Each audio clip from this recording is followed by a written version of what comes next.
Welcome everyone to week two Coalition League's summer split, and we're in the silver division this evening. Random minion caster, and I'll be your caster tonight between Rawr, Yordlez, and Glacial Omen. As you can see, the pro draft has been completed here for both teams. So on the blue side, it's going to be Rawr, Yordlez, and their lineup is Mr. Sarux in the top lane. P3RC Nowitzki in the jungle, Duero mid lane, Odd Lanor as the ADC, and Winter07 as the support player. On the red side, we've got Glacial Omen. Top lane is Naga Gaburus. In the jungle, Chaotic Obsidian. Mid lane, Ishan.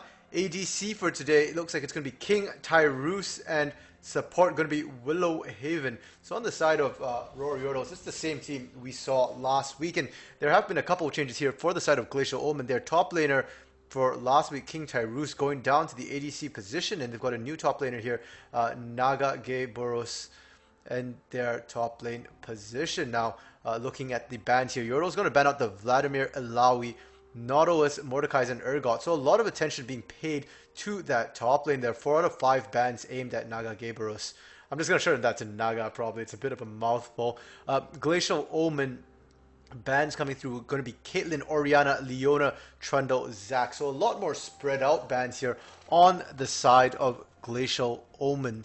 And in terms of picks, Yordle is going to go with the Lulu Aphelios for that bot lane, and we've seen the combination there played by them before. Aphelios, very, very strong skills, extremely well as well. Going to be a Veigar in the mid lane for Duero, which he played last week to great effect. Scaled up really, really fast, actually. Became an absolute mid-game monster. Did not even have to wait till the late game there. And then in the jungle, Sejuani for Nowitzki once more, and Yorick for Mr. Sarux. So we've seen this composition come out of them before.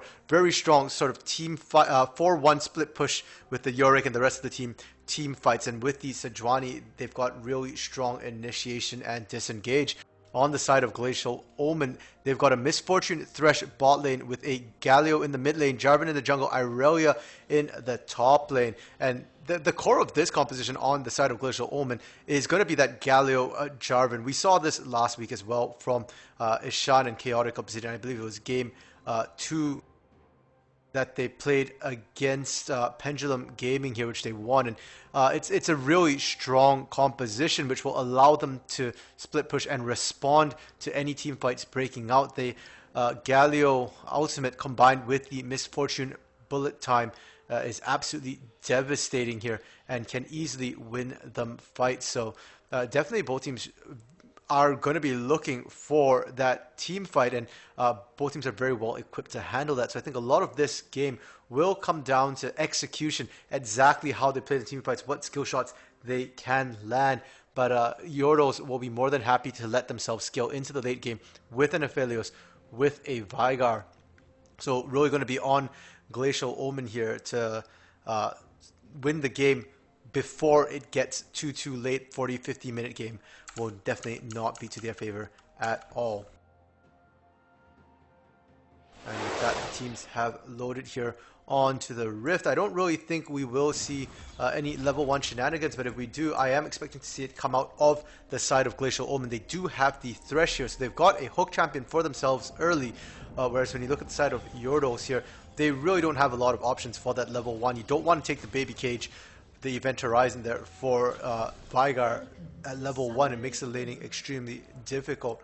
So I don't expect to see Rawr want any sort of engage here. In fact, I expect them to disengage if they do see a big clump of Glacial Omen champions running at them. And in terms of just the lane interactions, I expect mid lane to be fairly uninteractive in terms of Veigar not wanting to touch anything near Galio at all. Ishan might look to get some poke, might look to get engages, but primarily mid lane, unless there's jungle pressure, should not see that much action. Top lane though, Mr. Sarux, extremely lane dominant player, and for the most part of this split and just the way the meta is right now, a lot of action happens around that top lane. If a top laner can get themselves a hit, they can definitely take over a game here. They get extremely tanky really fast with the solo experience, and you leave them on an island, they can really snowball their leads. Bot lane, again, I expect Aphelios and Winter and Lulu here, Oddlander and Winter to just play a bit defensive. Look to scale up. I don't think they win the early trades against a Thresh Misfortune here, so we'll have to see how that one goes as well, because if Willowhaven can land those hooks on either Lulu or Oddlander, we might see some action early in that bot lane. Both junglers are going to start on the bot sides of their maps here, looking to see if they can get an influence on the mid or top lane. And both junglers actually very strong with the early ganks. Sejuani really hits her own at level 3, but top lane, Mr. Surx taking a lot of damage, might go down. That's early first blood for Naga. Very, very surprising here. That was just a level 2 fight, and it looks like Mr. Surx didn't respect the damage coming off the Conqueror Irelia that ends up getting melted, and he's going to teleport himself back into lane, but he's not going to be able to get much trade. He's just trying to make sure he doesn't miss too much CS there, that he can catch back up in levels. But that is an excellent first blood here in a lane that's already so volatile. But Naga going to take a turret shot. That's going to hurt him quite a bit. He still will be able to trade back onto Mr. Stardock significantly, so still going to be winning that lane. But the junglers are coming up right now. Chaotic Obsidian waiting in the wings, and he's going to see Nowitzki walk right into him. Now Nowitzki has to be careful. He's going to flash over that wall, but Obsidian just going to chase him over. They both have double buffs here. Can he get the last auto off? No, it does not look like he can. And we're going to see now Mr. Surx and Nowitzki stuck under the turret here. That's a huge wave that might be able to be pushed in. Can they get it? And we do see Chaotic still waiting in the wings, just waiting for Naga to shove that wave in as fast as he can. But looks like the ward comes down, and they're going to be able to chase Obsidian away from that top lane. Well played from Nowitzki to stay alive after getting caught there. Mid lane, Ishan taking some damage of the Event Horizon, but still Death Sentence in the bot lane that might yield something, and there we go. There's the kill we were talking about. Ignite coming down from Willowhaven will pick up a kill in the bot lane, and we noticed last week as well that Threshes tend to pick up kills quite a bit here. They have burst damage from the Empowered Auto on their Flay, as well as the Ignite doing a lot of work. Top lane, Naga having to flash, but can he get away? No, he's going to turn back in. No, he cannot. Escape will go down there, and that's flash as well as a death for Naga in the top lane, and that will help balance things out a little bit for Mr. Starrox there. And the gold lead now sitting with the side of Glacial Omen still, despite Naga going down. Now Chaotic has to be careful. He's going to take the Herald in the bot side. The Lantern comes up, but it will not. Oh, it will be enough. He just barely gets out. They don't quite get the kill. The shield was what saved him there. And now it's going to be Nowitzki who has to be careful. The Event Horizon coming to dissuade the enemy team, but they're just going to flash in. That's flash from Ishan as well as King Tyrus, and they will be able to pick that kill up, giving it over to King Tyrus there. So that's more gold into that bot lane for the side of Glacial Omen right now. And this is exactly what Glacial Omen hopes to see early. They don't want to let the side of Yordlez really scale up into the late game, and all this gold being funneled where it needs to be, into that solo lane where Naga can try and dominate the lane, into the ADC, the bot lane as well, because Ishan on this Galio is going to look for a heroic entrance onto his allies. He's not necessarily looking to dominate his own lane so much to be able to influence other lanes. So if his other lanes are winning, he can always go there and pick up kills, pick up assists as well. Now it's 5:10 on the clock. The dragon has spawned. It's going to be a Cloud Drake here for the first Drake of the game. That's a 10% cooldown reduction, and nobody's quite unlocked their ultimates yet, but when they do, they'll be more than happy to get that. That means 10% more heroic entrances coming out on the side of Glacial Omen. That much more pressure, that many more cataclysms and bullet times. And with both compositions running this sort of AoE press R composition, having their ults on shorter cooldown means that they have more a higher chance to win those fights, trying to find the windows of opportunity when their enemies' ultimates will not be available. Obsidian starting up the dragon, noticing the pink ward a little late here. Will clear it out, but takes quite a bit of damage while he's doing it. Willowhaven will be here to back him up, but it looks like Nowitzki not going to contest it because Duero used his teleport into the mid lane, will not be able to join up, and his bot lane had based at that point in time as well to purchase their items, so they will not be in position to contest this. This should be a free Drake going the way of Glacial Omen, as if they needed any more leads at this moment. Really, really good for them as well. Speaking of that bot lane that backed, actually top lane, Mr. Stark's going in on Naga, and he's winning the 1v1 trade. Naga getting caught in there with him in that ring there, and Naga not even trying to get out. He was just looked like fighting the ghouls there, and that will cost him his life, as Mr. Saruk's going to be able to finish him off. Has managed to pick up a sheen for himself as well before he got back to lane, and that's really bad news for Glacial Omen, because we've seen what happens if Mr. Saruk's gets ahead here. He can absolutely take over a game single-handedly, and he's looking like he might be aiming for that already. Now Shan has to be careful, has to watch out for the Primordial Burst. Gets stunned up here, and the Primordial Burst won't come out. There we go. That's going to be a kill going over the way of Duero, and we don't. And a fed Veigar is an absolute nightmare for any team.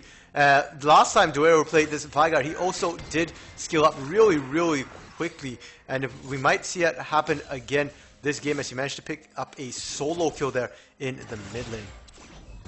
And before the action started there in the top lane, I actually want to talk a bit about that bot lane there. King Tyrus able to go back, purchase himself a BF sword real early here, and now they land the hook. The flay coming across, Winter just getting melted there. The exhaust comes down, but it will not be enough. He's going to go down. He's not level 6 yet, did not have the wild growth available to keep him alive in that fight. Naga once more getting caught inside the ring there, but we'll be able to hop out to the goals outside the ring this time. It's Mr. Saruk getting the short end of the trade. He's flashing out, but it's a little too late now. Heroic entrance onto Nowitzki here. The Justice Punch not going to connect, and he will be able to get out alive. Ishan not able to CC, not able to lock down Nowitzki there at all. Unfortunately for himself, will not be able to pick the kill up, but that's still Obsidian going to pick up the blue buff there, it looks like, from the side of Rawr's jungle. And Glacial firing back, not happy to let their lead slide there. They're going to go straight for the Herald right now, and there's no vision here for the side of Rawr Yordlez. All their wards have expired. There's no vision whatsoever on the map on the side of Glacial Omen. They still have their pinks down in the Dragon Pit. They've got one behind there on the entrance to the Herald as well, so they'll know that they're safe to take this one here, and that's going to be Herald going the way of Glacial Omen right now. Mid lane of Event Horizon once more coming down onto Ishan, and Ishan not having as good a lane as he might have hoped to have here. Gallo often considered a counter to a lot of AP champions, but he is short range, and Duero spacing extremely well, controlling the zones here, will remain safe. Top lane, Mr. Sarux and Naga going at it again, and you can never tell who's going to come ahead in these fights right now. Looking like Naga is winning the fight for now, but has to be careful though. We did see Mr. Sarux take him down prior, and they're 2 for 2 right now, very, very even in the top lane. Now Duero looking for the kill again. He's going to flash, use the Primordial Burst, and that's going to be another kill going the way of Duero, and that's 2 solo kills now he has in the mid lane. Ishan is going to need some help, or he's going to have difficulty controlling the time bomb that is Duero. Chaotic Obsidian, unfortunately, not really able to help his lanes out very much at this point in time. A little surprising. J4, one of the stronger early game champions, has excellent gank starting at level 2 with the flag and drag combo available, but just hasn't been able to find himself the targets he needs, the lanes to gank here. Not quite coordinated with his team, and as I say that, looks like he's lurking into the top lane, looking potentially for Mr. Sarux. He gets the flag and drag, the red buff slows applied. He's going to Cataclysm, trade ring for ring here, and they will be able to pick Mr. Sarux up. It's going to go over the way of Chaotic Obsidian. Good gank from him, and he's making himself relevant here, applying the pressure, and he also does have the Eye of the Herald in his pocket as well. Could potentially drop it in this top lane. We'll have to see if that's what he decides to do here.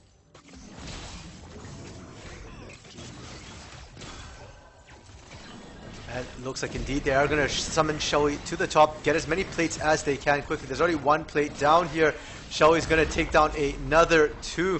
And that top lane turret's looking awfully low right now. Mr. Stark's going to teleport himself back into lane as fast as he can now.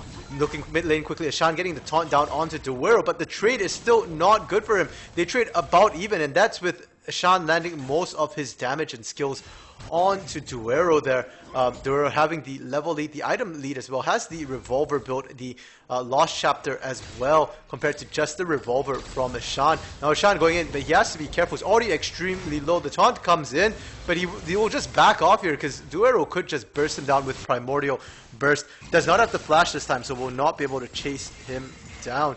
And one thing to note is that Duero not going the Glacial Augment Vigar here, opting instead for Dark Harvest. So he will hit that much harder, but doesn't have the ability to slow with auto attack. So is Shan able to survive that particular trade for now?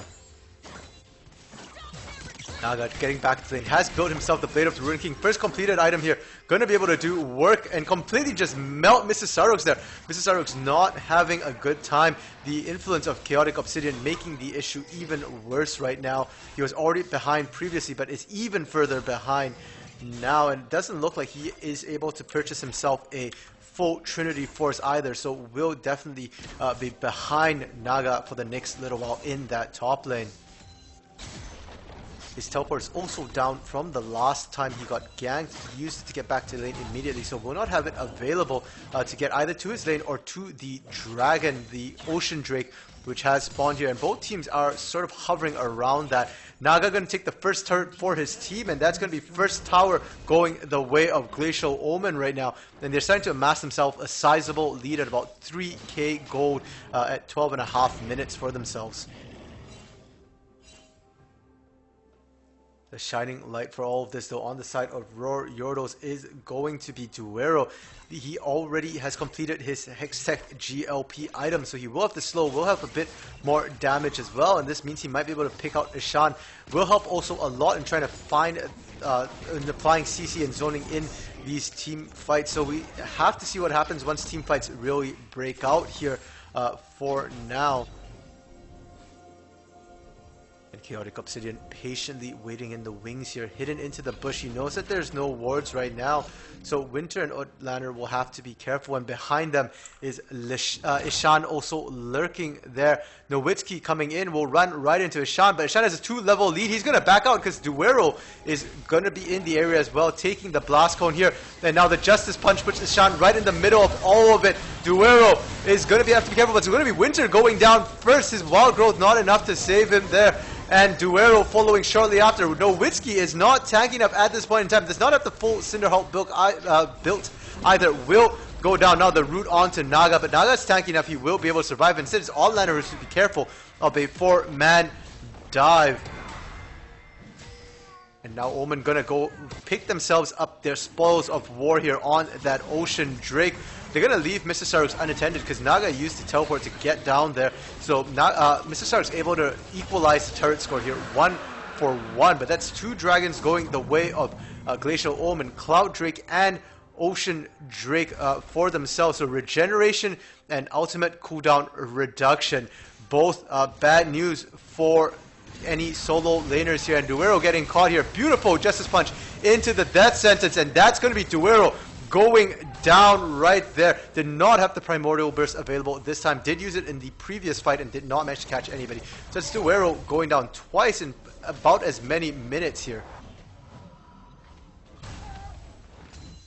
Just a moment ago, I was just talking about how Duero was the one bright shining light here for Rawr Yordlez, but even he has been extinguished for now. So Yordlez is going to have to figure out how they can get themselves back into the game here. Whether it be through finding catches or through death bushes, they've got to do something, because if they just sit back at this pace, Glacial Omen is not the type of team who just sit back, farm, and let you skill back into the game. They've been making very good proactive moves here. Chaotic Obsidian sneaking down into the bot lane earlier, looking for a gank. We saw Ashan roaming down as well. He's got his heroic entrance as an option to sort of make plays around the map, and with the aggressive nature of Chaotic Obsidian and Naga, he's got plenty of targets. And speaking of aggressive nature, we have Naga here pushing Mr. Saruk's away. Has to be careful though, he's getting collapsed on. Chaotic is right around the side there, but a Dark Matter there alone. Chunks combined with the Q, chunks Naga for half his health. Will have to use his flash to get out. And now Ishan showing up in the area. The flag and drag interrupted there by a good Event Horizon, the baby cage. And they're going to be able to shut down Chaotic Obsidian there in the top side. But Naga going to keep on chasing. Will find Duero as well. And now Nowitzki looking to try and survive. Gets pincered. Will go down. That's a double kill for Naga there. Mr. Saruk's able to limp a way out of that fight. Bot lane too, there was a fight there as Outlander manages to catch out Willow Haven. Willow Haven missing the death sentence, ends up spelling a death sentence for himself as Outlander manages to root him up and start doing damage. He has completed his Essence Reaver. Actually, both ADCs have completed their Essence Reaver, so can do quite a bit of a chunk here in terms of damage. But that being said, the Herald will once again go the way of Glacial Omen, and that's every single major neutral objective being picked up right now by Glacial Omen. They haven't let a single one slip yet. That's 2 Drakes and 2 Heralds. And Ishan this time going to be the one holding the Eye of the Herald, and we'll have to see where he decides to drop it. And hopefully they don't overstay their welcome here as Naga and Ishan looking to try and steal the blue buff as well. Chaotic showing up. They will have the smite available. It's kind of risky, and now Mr. Saruk zoning out Chaotic Obsidian. He tries to get it, but instead it's going to be Nowitzki who manages to pick up the blue buff for himself. Really well done here. You see another Event Horizon coming down the baby cage, trying to see what they can catch. No one at all, and it's going to be the Maiden instead, just going to chase Obsidian all the way back into his own jungle. And compared to the games we had earlier this afternoon between Pendulum and Hype Esports here, these games are much faster paced between Yordlez and Glacial Omen. Lots of fights here. The death sentence coming down just out of reach of that play, and Willow Haven gonna not be able to CC up Oddlander, and the return damage from Oddlander and his sides there doing quite a bit onto King Tyrus. King Tyrus is going to be able to heal up a little bit with the lifesteal from the Duran's Blade, though will be just fine. It's almost 18 minutes into the game here. Both teams having taken down a turret apiece for themselves right now. Not a lot of turrets being taken down, but more objectives now. Death sentence into bullet time. We'll see Oddlander lose most of his health. He's lost about 80% right there. Has to be extremely careful, and we see both junglers attracted to the scent of a possible kill. Obsidian there, Nowitzki there, and Nowitzki trying to get out, but his runaway will be interrupted by a flag and dragon. The Cataclysm down to make sure Nowitzki has nowhere to go. Death sentence just for additional insurance, and King Tyrus going to be the one picking up the kill. He's 4-0 and 3 right now, doing extremely well for himself. And now Naga in the top lane, 1v1ing Mr. Saruk once again. They've been at this constantly, but with the Maiden it feels almost like a 1.5, and Mr. Saruk barely wins that fight. That last Trinity Force proc, just barely going to win him that fight. Well played from him, showing Naga that he's no slouch, he's no walkover, and you can't just keep 1v1ing him without consequence there. Extremely well played from Mr. Saruk.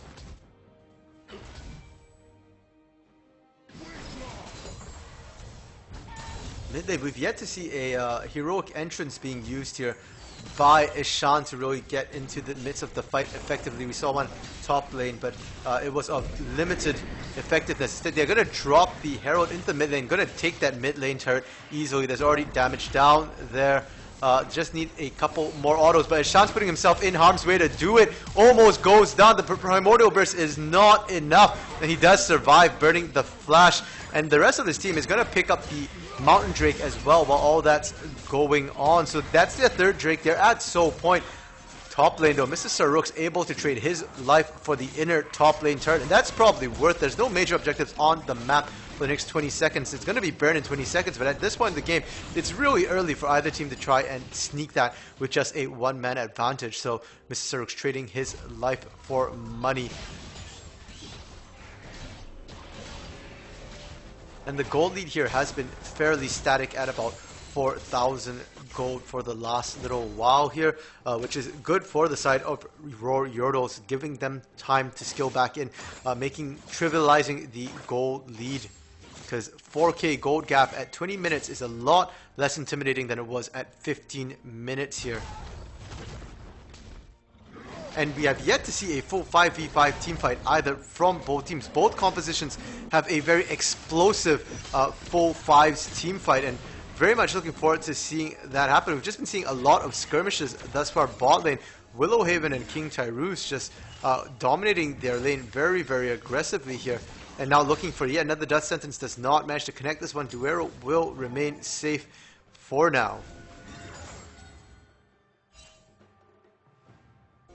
And with the turrets down, all three outer turrets down for the side here of Rawr Yordlez, we are in an interesting situation where they've lost a lot of the vision, and they've taken down for themselves the outer and inner turrets on the top lane. So the top lane is now a very dangerous, overextended lane for both top laners here. But it's a bit riskier for the side of Rawr Yordlez because they have no control in that mid lane and top side of the jungle if they overextend there. So Mr. Starks is going to have to find places to go to sort of farm up if he wants to keep this split push going. They've decided not to rotate him bot for now. It looks like both teams looking like they're congregating mid a little bit here. Ishan splitting bot lane. He has teleport, he has heroic entrance, so he's got multiple ways of rejoining his team in a fight if they need it. Duero has the teleport as well, and both him and Ishan have ways of interrupting each other's teleports. So the two of them facing off is expected, but it looks like Chaotic Obsidian somehow found Outlander in the jungle. A beautiful immediate flash from Outlander to keep himself alive here from the Cataclysm, and now they're going after Chaotic Obsidian, but the Glacial Prison, not enough. The Lantern gets him to safety. Boltime coming across, going to rake the Maiden and little else. And with that, both teams going to just disengage after blowing up quite a few ultimates there in the jungle. That is going to be Outlander's flash used to disengage that. He will not have it available for the next team fight, and neither he nor the other carry Duero are particularly mobile champions. Chaotic once more seeing if he can steal that blue buff, but has to be careful. He's low on health, goes in, misses, fails to win the smite fight, and once again has to be careful. Sarux is behind him, the flag and drag as he gets out to safety. The Maiden gets nailed in the back there, and we see Naga going for kills here onto Nowitzki. Nowitzki flashing to safety, but the Blade of the Ruined King coming down, the slow is applied. Can they get out? No, he cannot. Naga is going to keep on chasing, and now Duero, the next one, has to be careful. He's caught deep in there, will turn around, burst down Willowhaven, but that's a support for a mid laner. I think Glacial Omen are going to be happy with that trade. That's a 2-for-1 on that top side. Now Winter stuck in the bot lane against Ishan, not able to wave clear effectively, and Ishan going to get quite a bit of damage off on the turret. Mr. Sarux has arrived here, will be chasing Ishan, has the movement speed advantage, and uses his body to block the Justice Punch away there, so he looks like he will be able to pick up this kill, and Ishan will flash to confirm the kill. So evening up the kills there, 2-2. Glacial Omen taking advantage of this. They know there's no vision. They've got a pink in the Baron Pit, and they're going to sneak this one here for themselves. That's going to be a 4-man Baron buff for the side of Glacial Omen at 23-42. Well played by them.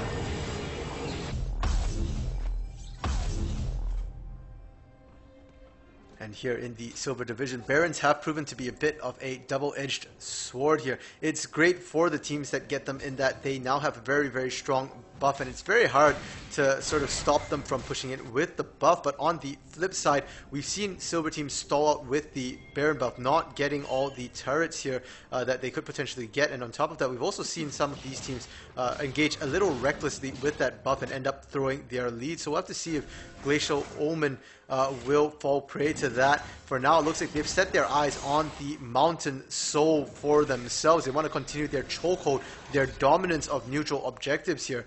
And the Drake is the next place to do it. They're also up about 6,000 gold right now. Have grown their lead by another 50% from the previous 4K gold lead. So they should be able to win the next fight they have here. But a beautiful Event Horizon will catch two. Naga and Ishan getting stalled out here, but Duero not able to follow in. His team not there. Now the Cataclysm to force the engage onto Duero. Bullet time raking across. Will take him down, but it's only on one. And King Tyre is very, very low. Has a huge bounty. Heroic Entrance going to be used. Trying to keep him alive. Willowhaven using the stopwatch to buy itself a bit of time, and Nowitzki being chased around the Dragon Pit. It's going to be King Tyrus picking that up, as well as picking up Nowitzki there as well. Ishan going to finish Winter, and it's going to be Mr. Sarux, the last one to go down there. It's going to be a double kill for Ishan, a clean ace for the side of Glacial Omen. They pick up the Baron, they pick up the Soul, and they picked up an ace. Now they are looking to pick up the win here. 25 minutes into the game, the death timers are not that long at this point in time. So Duero will be respawning in about 3 seconds here, but Glacial Omen can keep pushing. They can take this turret. Naga happy to tank it up before the minions arrive. He has enough health with the Baron buff. They're just going to shred right through this turret and the inhibitor as well, and suddenly the base has been cracked open on the side of Rawr Yordlez. We're just talking about the strength of the Baron buff, and there we see it. With one fell swoop, they just pushed their way into the base. They cracked that hardest last shell, the base, the inhibitor turrets there going down, and suddenly Yordlez will have to be careful about the super minions coming down the mid lane here, and the rest of Glacial Omen can go ahead and do that split push composition, that 1-4 split to try and take down those side turrets as well, push into the game. Those two inner turrets are effectively standing gold if the team decide to just collapse in on that, and they can at this point. They're strong enough to force fights under the turrets. 9,000 gold lead. Looking at the items here, we've got the Blade of the Rune King, Wit's End completed for Naga. It looks like he's building towards that Death's Dance as well. That's going to be a problem because they won't be able to burst down. Duero going to struggle against Naga. Chaotic Obsidian building tank as well. Has the Cinder Hulk along with the Dead Man's Plate. And King Tyrus now getting hunted by Duero. Is squishy enough to get burst immediately, but Duero has to be careful. Willowhaven's there to back him up, and the CC that he can put down could be monstrous for him top lane. Chaotic Obsidian has decided to back up Naga, and they're going to be able to pick Mr. Sarux up really quickly. He's going to Cataclysm just to secure and make sure Mr. Sarux has no hope in hell of getting out of that in the top lane. And they do lose the Baron buff here. It has just expired. Chaotic Obsidian now running into the middle of Rawr Yordlez. He's in the wrong neighborhood, but he's so tanky. He's still alive despite running into that. The Lantern showing up to help them get out. And that's the Glacial Prison expended there for really no return at all, as Chaotic Obsidian able to just walk out quite comfortably. And with the Ocean Drake, we'll be able to slowly top up his health. And Ishan, in the meantime, in the ball lane, going to get himself the inner turret there. And this is the split we were talking about. You just drag them around the map. They've got to watch out mid lane too. They've got supers pushing in. There is King Tyrus and Willowhaven also threatening the mid lane as well. And with the strong solo laners of Naga and Ishan right now, they can just go ahead. Look at Naga go. He does not even have the Death's Dance completed. Probably didn't even need a flash out of there. Just diving Mr. Sarux under turret without care. And now Duero trying to see if he can get the final burst down, the primordial burst, but it's not enough. The magic resistance from Wit's End as well as the Aegis of the Legion gonna keep Naga alive, and that's the primordial burst down for Duero for the next minute here. While all that was happening, Ishan could just freely split push in the bot lane. That's the second inhibitor down for the side of Rawr Yordlez. It's a slow, painful death as Glacial Omen just turning the screws on them here. Baron gonna be coming up in about a minute here as well, so Glacial Omen can just stall this out, wait for the supers to push in that bot lane while they threaten Baron, or they can just flat out push for that last inner turret in the top lane here. They've got options and they've got this incredible strength advantage, 24-9 right now, the kill score in favor of Glacial Omen. And we see the Death Dance completed on Naga, so he's going to be even that much harder to kill. Chaotic Obsidian picking himself up the Adaptive Helm as well. Will be able to ignore the Maiden quite a bit. And if we look at the ADCs, we haven't talked that much about King Tyrus, but he's 6-0-6, has not died a single time this game yet. Willowhaven always there to back him up. The heroic entrance from Ishan also keeping him alive in those team fights. Increased resistances, and if you stick around too long, you will get knocked up. And King Tyrus is doing work here, has completed the Infinity Edge, has completed the Essence Reaver, looking like he might build into a Bloodthirster Nick, so straight AD, and all of that skills the bullet time up horrendously as well. And Rawr Yordlez really not much vision outside their base aside from the pink on the bot side and one or two very defensively placed wards in the jungle. So Mr. Stark is going to have to go in there to try and get vision, but it'll be too little too late. The Baron's almost gone already, and there we go, it's gone. And now Rawr Yordlez in the base defense for their life here.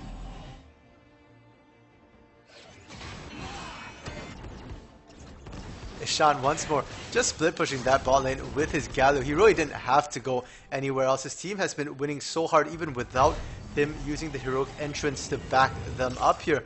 Interesting choice from King Tyrus as he's going to base to complete his item. It looks like potentially just waiting on a couple more gold. Willowhaven going to get caught out here by Mr. Sarooks, but they're scared to go in. Don't have enough confidence and don't have enough vision. But that Ishan and King Tyrus is going to run out from the base here. They're going to look to make the final push. But it looks like King Tyrus is going to go towards the bot side. No, they're going to go for the Elder Drake. They're going to play this by the book. They want to make sure they get themselves everything here. The Barons, the Heralds, the Souls, and now the Elder.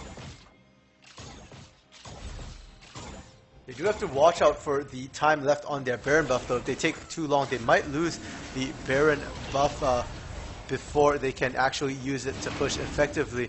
Though the Elder Drake often considered to be the more powerful between the two buffs of Baron and Elder. A blue trinket gonna come down. They will spot that it's already been started up, but the pink ward gonna suppress the vision. They won't be able to see it there. Scryer's Bloom gonna be used to give vision. The dragon's ticking down, 4,000 health, and a good auto from Willowhaven will pop the blast cone down to 1,000. He's running in. Can he get it? No, he can't. Obsidian manages to smite it at about 300. And that's going to be a good kill. And now we see Duero looking for a kill, but he gets caught with the CC, and he's going to get destroyed there. The execute coming down will pick up Winter 07 as well, and All Ladder trying to just auto-attack. Aphelios at the end of the end game has a lot of damage, but not as much as a god-like Misfortune 7-0 and 8.